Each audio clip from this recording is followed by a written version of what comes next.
creating cover art for your singles or albums, what should you do?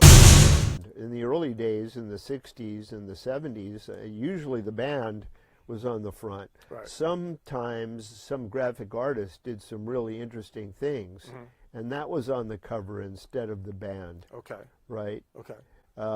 Thinking of some Steely Dan albums didn't have Steely Dan on there. It had, you know, graphical drawings Right. that were really interesting. Right. Here are a few more examples.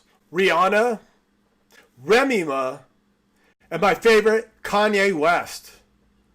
So you can see you can get really, really creative with this. Check out the full video at my YouTube Bobby Borg channel. What are some of your favorite cover art? Leave it in the description below. Peace.